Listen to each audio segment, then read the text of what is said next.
and welcome to the Toffee Blues, your source for all things Everton, and welcome back to the Toffee Blues podcast. Obviously, you've had Harry hosting for the last few weeks, but I'm back now, so I don't know if that's a good or bad thing, but yeah, you Harry back in the co-host seat. Then you doing all okay, mate? Yeah, man, I'm good. Much more comfortable, I think, this side of things. I'm glad you're back. And there's a lot of stuff still to get into, despite the fact we are still in the middle of this international break. Although we've seen both the England games now and had the suitable amount of fume at all of the international football side of things. It'd be good to get back into some more Everton related topics this week. Yeah, absolutely. I mean, I think officially the international break's over now, but it's FA Cup weekend this weekend, obviously, and we play no part in that. So yeah, it's a few more days off for the lads and that, and yeah, like I say, we're still going to be we'll still be previewing the derby in this one, but yeah, I guess it's probably best to start with. What's just gone on in the last few days, and obviously, the main talking point has got to be, I think, that second test event. 25,000 this time, half capacity, and speaking from experience of being at this one as well, I think it felt a lot more real to me this time. I think it felt like it felt like a proper match day. I don't know if that was because it was during the day, and it was 2 p.m., but about as close to a 3 p.m. kickoff as you can get.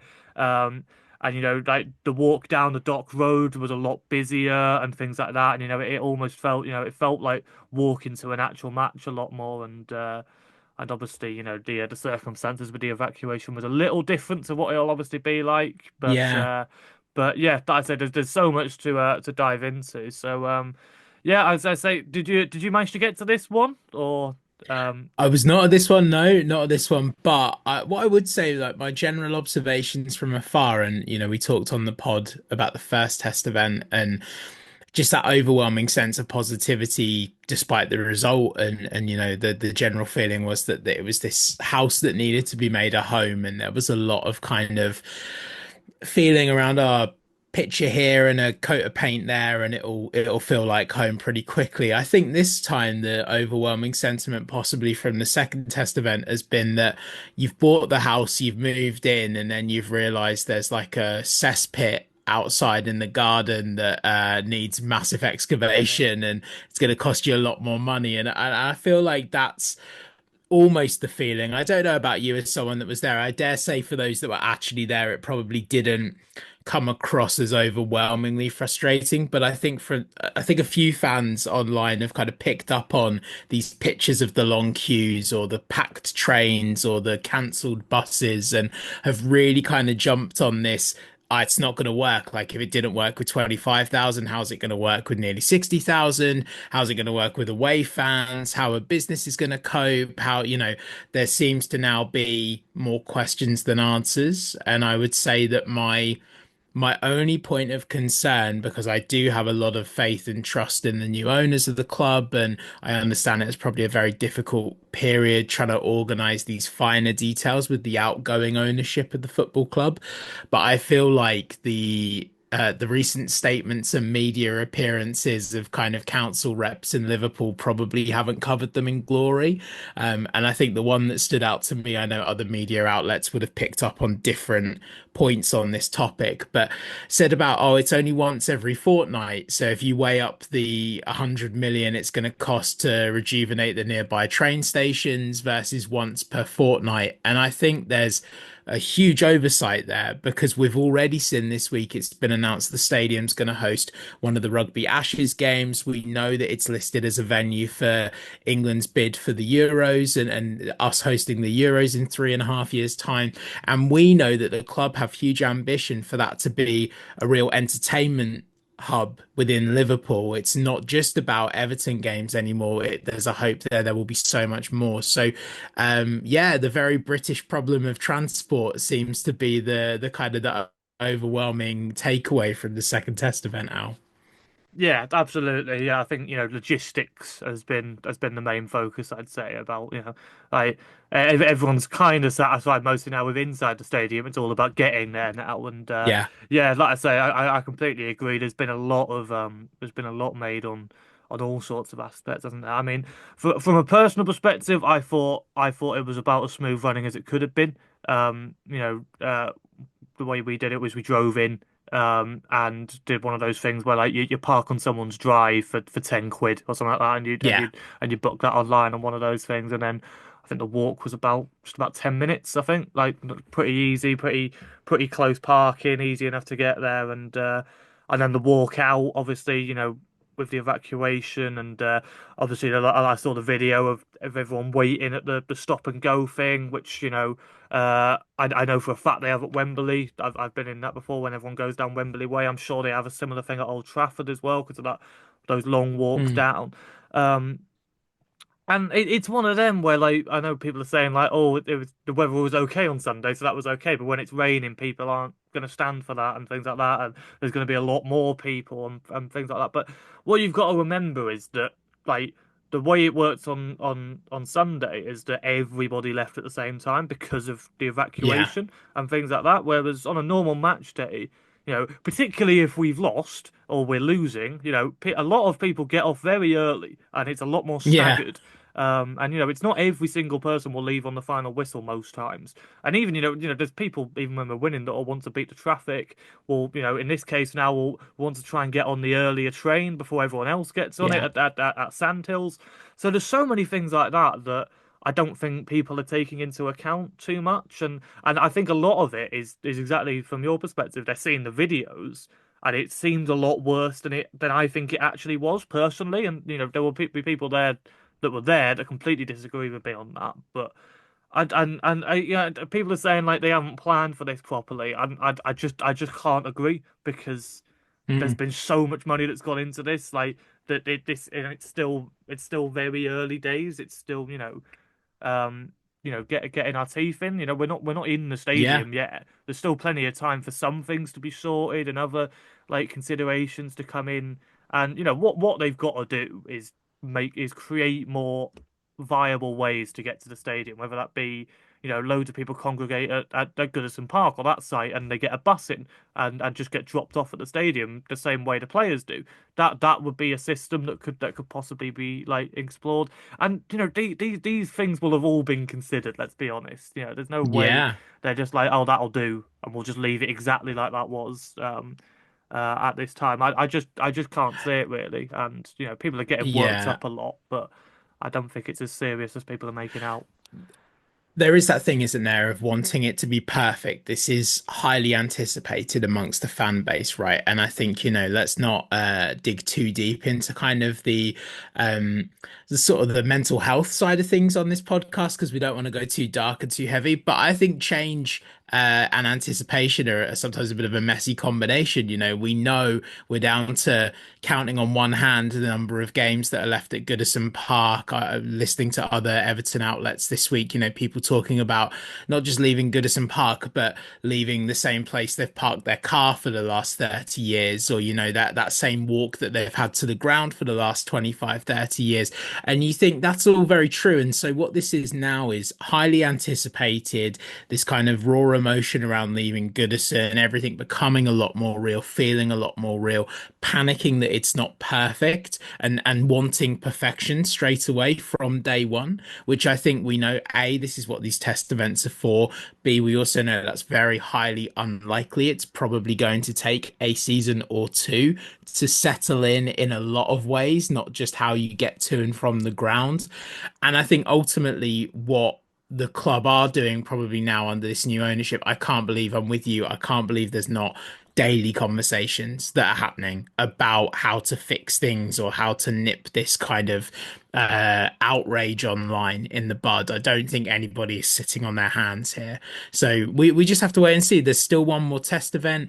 I dare say that the club will possibly put on at least one of the friendlies, I would imagine, before the season starts at Bramley Moor. So that effectively becomes an unofficial test event slash first real kind of game at Brownlee-Moore, and who knows what else might happen over the summer. They might even have some kind of like concert there that they're planning right now too. So I think we're still, whilst we're not so far away from the last game at Goodison, I still think we're far enough away from the first actual Premier League game at Brownlee-Moore Dock where we've got time to figure these things out. And the thing that I think you should shout from the rooftops is what you just said. You know, it probably wasn't as bad now as people have made out it to be. And so let's all just take a pause, take a breath, and see how it is when the third one comes around.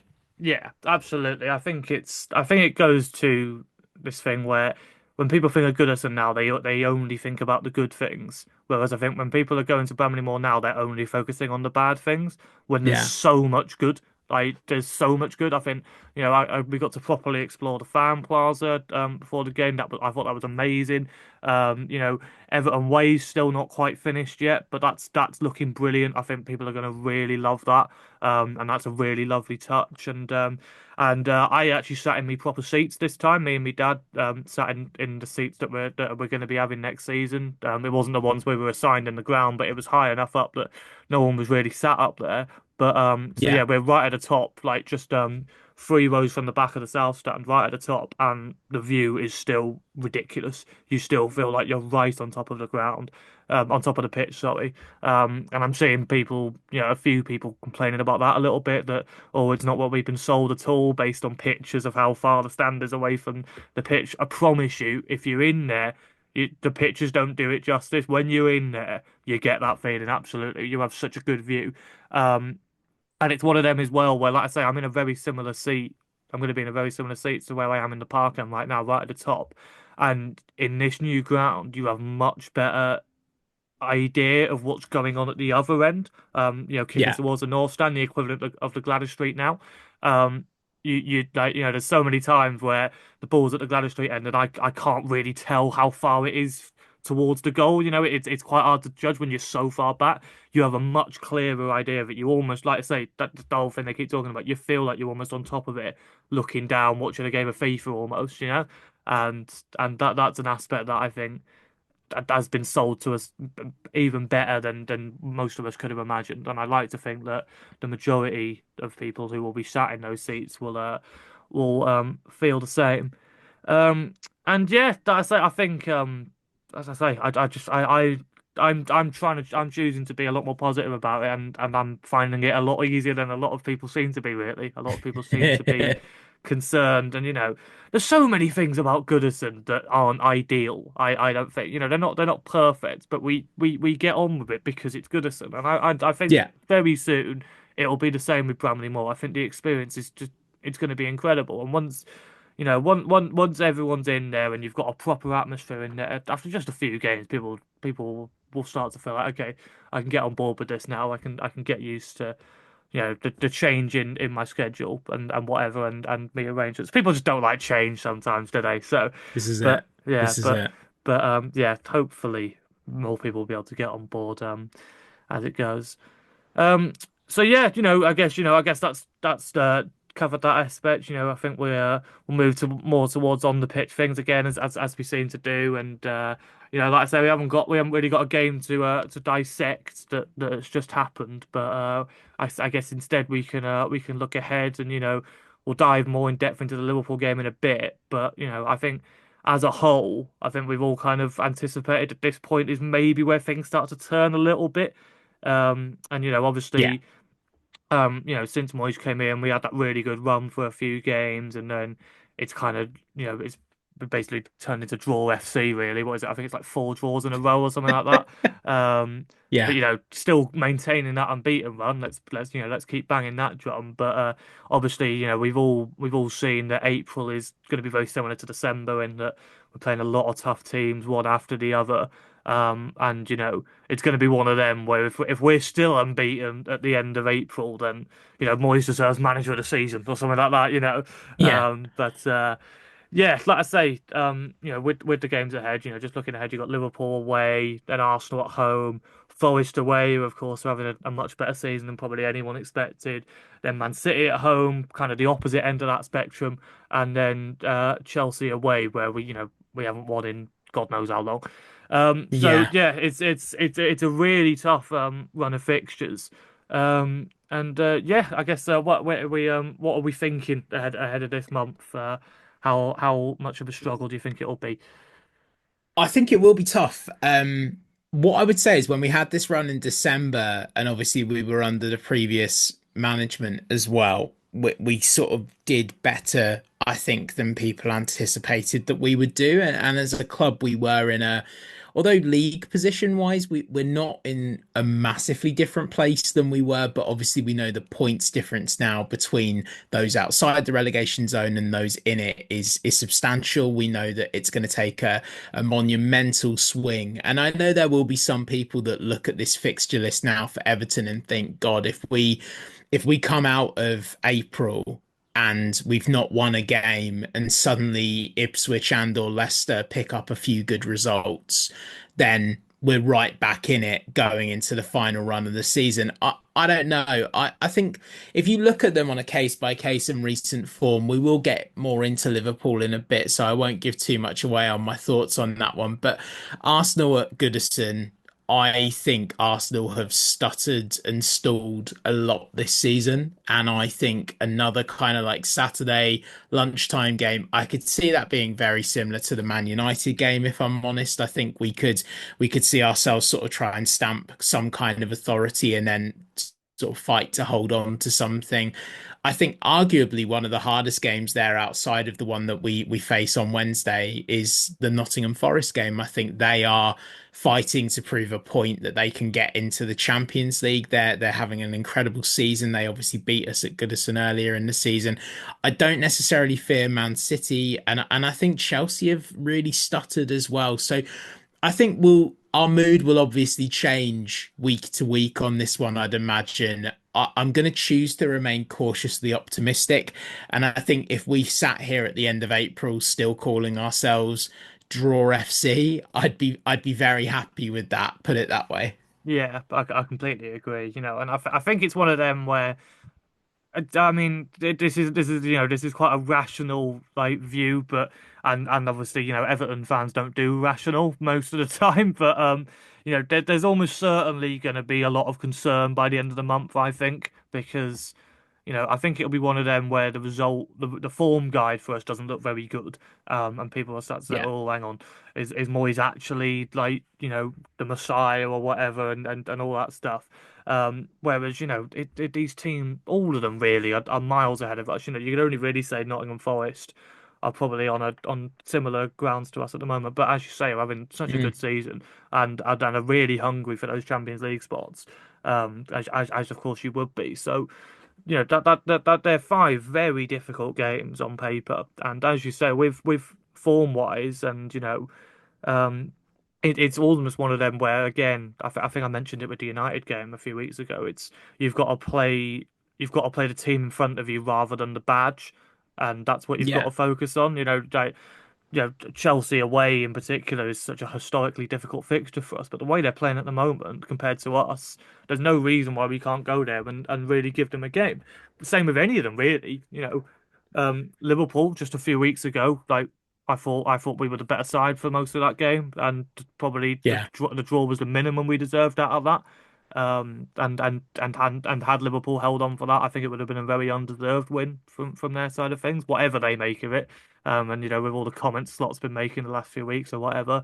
Um, but yeah, like it's one of them where I think for me, as long as the performance levels are relatively high for most games, and we don't roll over for all of them and Yeah. get on the end of a really disappointing result, then yeah, that's to say, as long as there's a bit of fight in there for all those games, then as you say, we're in a much more of a comfortable position now where Ipswich would basically have to win all their games in April, just to catch up with us, like, and we'd have to lose all of them. It's such a Yeah. unrealistic proposition, and then we play Ipswich at the start of May anyway, so it would all come down to that. So like I say, it's such an like it's so unlikely that we get dragged back into it now that you can't exactly relax, but it's just not worth stressing over from my side of things, really. I agree. You Yeah, you I and agree. and and for the players as well. Like, sorry, just to butt in there as well. Like No, it's say fine. that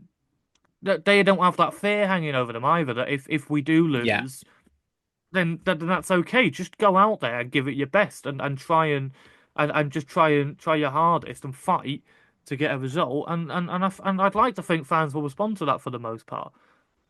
Yeah, I agree. I mean, how good is it, by the way, that we're looking at a tricky month of April going? Well, and we're doing it primarily because we do this podcast. Like this is our job, is to look ahead to what Everton have coming up. We would probably sit here a lot more critically and analytically kind of this stage last season, trying to look at, right, we realistically need 9 more points to stay up. Where do we see those 9 points coming from? And often the answer to that question over the last few years was, I don't really know. It was a harder challenge. I mean, just to go back on this idea of Everton losing all of their next games in April and Ipswich having to win all of theirs, if you take a quick look at Ipswich's fixtures, they play Bournemouth away, they've got Wolves at home, they then also play Chelsea away, they play Arsenal at home, and they play Newcastle away. And again, if I was an Ipswich Town fan, I would maybe be saying, okay, the Wolves game and the Bournemouth game, Bournemouth coming off of what would be a cup game against City before that, they've got those first two that maybe they'd be looking as winnable. That the other three there, I think though, based on their performances this season, they will really struggle. So I think what is very nice for Everton fans right now is that there are a lot more free hits this season than in previous seasons. And this is about now performance levels. That's absolutely right. Like there's a lot of players there. We talked about this on the pod last week with Callum about players. Who would you keep? Who would you let go? There's a lot, and there's been a lot of sound bites in the media, hasn't there? Jack Harrison's come out and said he wants to stay. Jesper Lindstrom's come out and said he wants to stay. I think Charlie Alcaraz has come out and said he wants to stay. There are a lot of players here that are playing for place and playing for contract. So it is a nice run of games we've got, even though it doesn't look that nice. And like you say, if we come out of it with one or two defeats, if this streak ends, but it adds a bit of impetus to then go and win the next game, I'd actually take that at the moment because I think this run of games, this undefeated streak, it's impressive. But with that kind of four successive draws, it kind of reflects how it used to look under Dyche, which was, oh, we're undefeated for a month, but actually we hadn't won a game in two. It's very much that kind of vibe. And I'd almost rather lose one of these games and then that really light the fire to go and start winning again, rather than just holding on at all costs to this undefeated streak, which really is for nothing right now other than pride.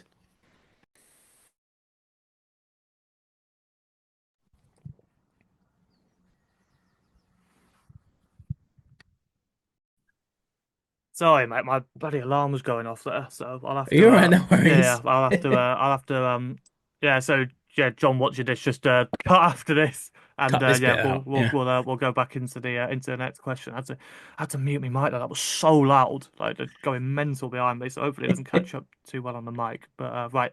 Okay.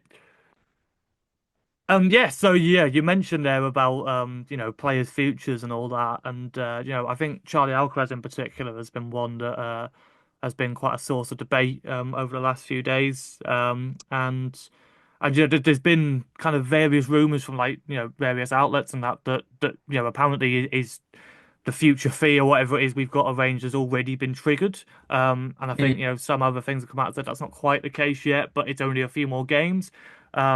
So it's almost one of them where I'd like to think we would have planned for this, and it'd be like, well we're anticipating he's going to be involved this much, and if he is involved this much, we want to keep him next season, and get all that out the way, um, going into the summer, and with in particular Decore, it's looking a lot more likely now he's not going to be here next season, which I think is a maybe a bit of a shock to quite a lot of people, I reckon, me included, but. I think it would be a real boost now if we managed to we basically have a deal over the line by the time the season's even ended, like going into pre-season, especially in that position. And I'd like to think that based on his performances so far, and the majority of Evertonians want to see more of him and would be on board with keeping him. I don't know what your thoughts are on that. Yeah, I mean, I think Charlie Alcaraz, out of everybody that is kind of tentative at the moment, I would say is the one I would keep. He's young, he's hungry, he looks like a David Moyes player, a David Moyes Everton player. I think based on some of the names that we're getting linked to at the moment, transfer wise, I think he's probably one of the ones that I'd be like, no, definitely sign him if the based on what the alternatives might be. And we've got a very long summer to go through all of that, so we won't dip into that too much right now. But I think what is it, 18 million euros in today's market for a player of his age is nothing. And what I'm cautious about and what potentially has happened here now with Doucouré is we could have triggered an extension. We wanted to be a little bit more shrewd business wise and try and save some money, claw back some money. And rightly, he's playing it coy and he's saying, I've got options. I'm going to explore my options, which is absolutely fine, as is the player's right. By the looks of things, Alcaraz's obligation or option to buy, I should have said rather, is much more reasonable than that of an Armania Broja or possibly even of a Jesper Lindstrom based on performance levels. I know Lindstrom's actual fee is not that high, but performance level wise, I think value for money, Alcaraz has definitely earned that.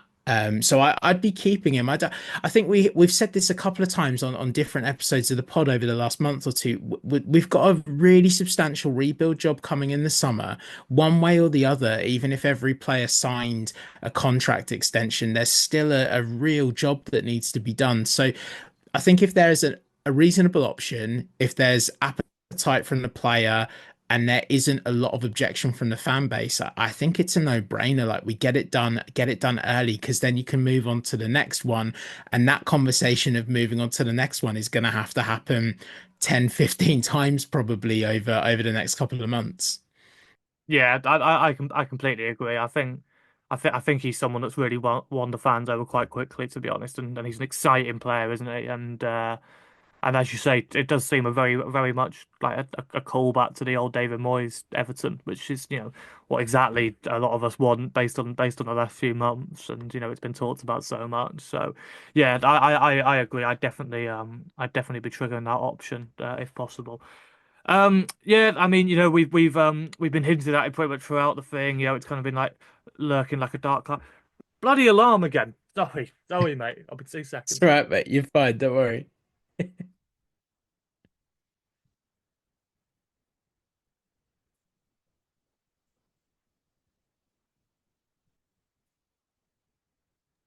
Thought I'd switched it off. Right, okay. I'll restart that bit again then. Right. You're fine. So yeah, we've kind of been hinting at it throughout the episode. It's kind of been like hanging over us like a bit of a dark cloud, really. But I guess it's finally time to get into the Derby preview, and I think the games at Anfield in particular are the ones that I really dread. Like I think at Goodison you kind of feel that excitement a little bit that the atmosphere will be great, and if we get them on the right time, we might just be able to overwhelm them and just have a really good day. Whereas at Anfield, it's almost the exact opposite. You know that I, for all the jibes we give about the Anfield atmosphere, when it's a game they really want to win, it can be difficult, and all the players and managers speak about how difficult an atmosphere it can be at that time. So there's obviously something in it, and our historical results would definitely seem to indicate something to that. I don't think Moyes ever won there during his 11 years that he was at No, Everton before. So yeah, it doesn't bode great for us, but they're not in a great place at the moment either. I'd say since we played them a few weeks ago, it's almost a case where the wheels have fallen off just a little bit, and I think a lot of them are kind of breathing a sigh of relief a bit that they're so far ahead now, and it seems like yeah. it would take almost a miracle for Arsenal to catch up with them. But with all that in mind, I imagine maybe some of our fans will be smelling blood a little bit. I'm not so sure, but what do you reckon? I think we're cut from the same cloth, you and I, Al, because I'm pretty much there with you. I want to be in that mindset of they lost to PSG, they lost to Newcastle, they've been sat on those two defeats for this big period of time. Obviously, they're also out of the FA Cup, so they sit and stew on that for as long as we've also had a break from Premier League football. They are so far ahead. that we're talking about Everton could lose every game in April and still stay up, that they could probably lose every game for the rest of the season and still win the league realistically, because they just happen to be that far ahead in a season when no one else really seems to want it or can put together any kind of consistent results. So I would say, I would love to say there's blood in the water. There's all this stuff that's obviously come out now with Trent, and it's led to other questions of, like, Van Dijk and Salah, and are they going to sign contracts? And there's now a little bit of uncertainty there as well. I would be very interested to see what Liverpool turns up on Wednesday the 2nd. I think we'll know pretty early in the game what Liverpool turns up, and if the Liverpool that turned up to Goodison Park a couple of weeks ago turns up, I think we could replicate a similar kind of performance. I think our trajectory, marginally game on game, is getting better as the players are getting more embedded into this Moyes way of playing. I think the long break again now will have helped with nursing some injuries, getting some players back to full fitness. We saw Broja in the international break, that cameo against England. He looked all right again. I think we'll see what squad Moyes has got available to him. But it is one of those big cliches in football, right? We're gonna have to have the game of our season, and they're gonna have to have a really big off day for us to have a routine win in that game. But it's a derby. Form goes out the window. I could list you another 10 football cliches here that would apply to this scenario, but I do think it's a big one. It's the last one where we're going to be close neighbours, and then we get to move away from them for a little bit and put a little bit more distance between us. So I think that there would be every intention there for us to want to go and win that. And I think the fans will be as expectant as ever for us to go and get something. And go back to your earlier point, performances have to be good now. They have to be strong, consistent, regardless of overall result. Yeah, absolutely. The desire will be there no matter what, because as unlikely as it is, as we've spoken about, anything that could possibly disrupt this title challenge even more, we're all over, of course, and obviously Yeah. for our own, for our own season as well. Of course, it's not just all about them as they like. Um, but yeah, there I push you for a prediction. I hate predicting derbies, but uh, Oh, but um, oh. yeah, go on, Why don't let's we hear it. I'll do what we had at Goodison. I'll go for a 2-2. I think although our goals have dried up a little bit in recent weeks, I think we're still capable of a couple of goals. I think what we're less capable of these days is a resolute defensive performance. So whilst I think we're hard to beat, I don't necessarily think we're as clinical defensively as we were under the previous manager. So I'd go 2-2 if pushed. Yeah, yeah. I say I think if I was brutally honest with myself, I'd say a little bit of a different answer, but I'll go with you and I'll say another 1-1 draw, seeming as we're obsessed with them at the moment. But Yeah, we love them, don't we? yeah, absolutely. And yeah, like I say, we'll round off with a lineup quiz. It makes sense to do an Anfield derby, and as I touched on before, there's not many positive ones I can choose from. So I've purely chosen this one because it's the same week but 8 years before. So we're going back to the 1st of April, 2017. April Fool's Day, but not exactly a funny one for us. So yeah, Ronald Koeman's first season. There was a lot of expectation going into this one. I remember this. We were in really, really good form. And I think a lot of people are thinking, Lukaku was on fire at the moment. Giving a tiny bit of a spoiler away there, but Yeah, I'd like shit, to, I'll take that one. I'd like to think you would have got that anyway. But yeah, obviously it didn't quite work out for us, 3-1 defeat. But yeah, in your own time, let's say you've already got one down, thanks to me. So yeah, let's Goodness see how gracious. much of the starting Okay. lineup you can name. This is the one now, right? Because this was sort of the Koeman was the first kind of real appoint. Oh, I don't know. Yeah. Like, okay, so let's get Lukaku in there because we know Yeah, that. So one down, 10 to go. This would have been the sort of very early stages of Pickford as an Everton goalkeeper.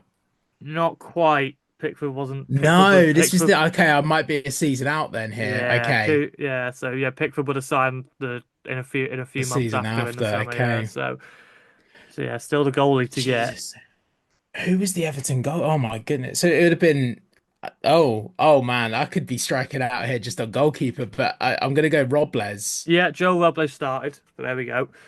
Okay, Robles started. There we go. So Robles, we've got the top and tail of the team then. Okay. So if it's would we then have had oh, this is such a weird one. So I'm gonna go Coleman and Baines just as a So Seamus Coleman was injured. This was just after he got the broken leg with Oh Neil Taylor. no. But Baines is in there. So you got one. Okay. So you got one life left. One life left. This has gone awfully, hasn't it? Holgate. Mason Holgate started. Yep. Great. Okay, good. We're clawing it back. Jagielka? Jagielka. Yep.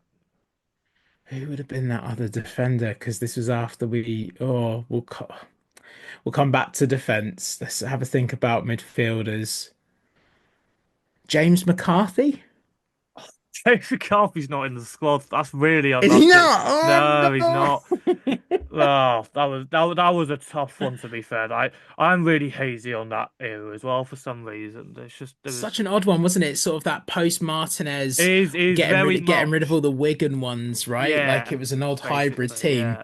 Yeah, Um, yeah, so you still had two defenders to get. One of them was Ashley Williams, who is probably the most of hated Everton course. player I've ever had. Couldn't stand him. Yeah, And then the goal scorer that day, probably the most obscure Derby goal scorer of all time, Matthew Pennington, was a amazing. Okay, wow. I don't Yeah. think that was a very tough one. That was there's always at least one in these that I don't think anyone will ever get, and yeah, that was definitely one of them.